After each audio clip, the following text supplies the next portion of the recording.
And it is. Matt does have other forms of recreation. Stand back. There we go.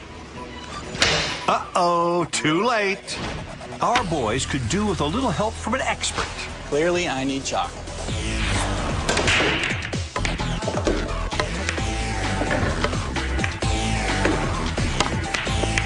Welcome, Liz Ford, twice named the Pro-Am Female Player of the Year.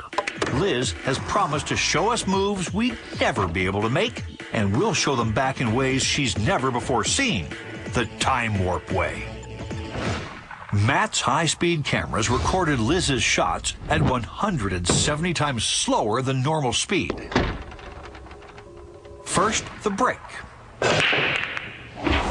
This is the classic where you see all the energy transfers through all of these 9 balls at the same time. You know, it's almost an instantaneous transfer of energy. So you don't see any of these balls move until they all react. And it's cool, too, that the one ball, which you're hitting head-on forward, has so much internal dealings with the other balls that it actually immediately moves toward the cue. That's why we pay so much attention to how tight the rack is, to make sure all the balls are frozen. Because if there are any gaps in it, you don't transfer the energy to all the balls as well. So what about the stop spin shot? I'm curious to see that, actually. The stop spin shot. That's well named. The cue ball hits, stops in its track, and spins.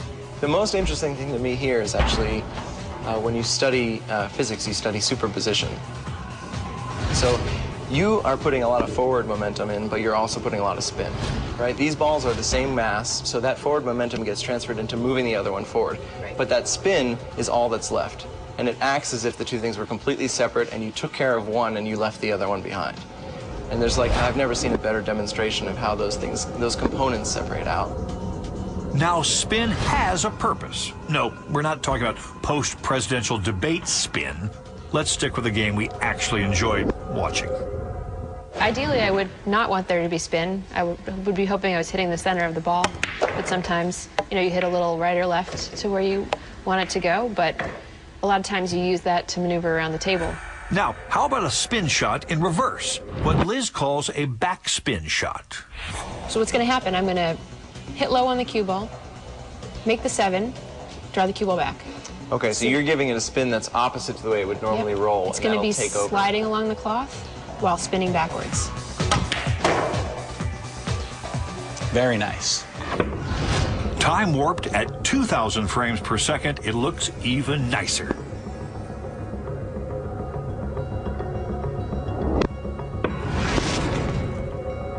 That is a lot of backspin. Oh, wow.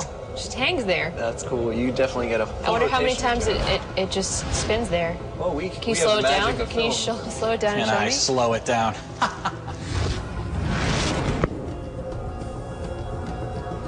But that's probably 5 rotations before it even goes 1 ball length back. Yeah, that's pretty cool.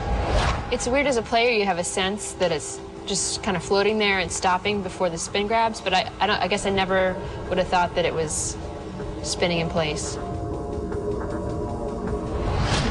Liz has one more trick on the tip of her cue.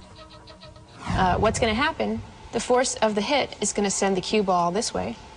There's going to be some backspin on the ball, which is going to slow it down.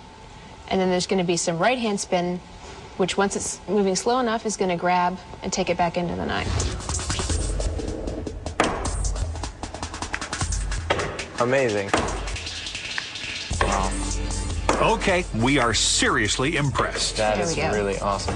I'm curious to see what happens. At any speed, this is an incredible shot. So you can see it really does deflect to the side. Oh, I'm barely missing that ball. That's a great close shot. Wow, we gotta back that up. There's a lot going on. Wow. Look how close I came to that ball. It's on purpose, right? It's pretty good. How good is that? Yeah, that's a strategy. So it looks like Billiards 101 class is about to let out, but not before putting a wager on the table.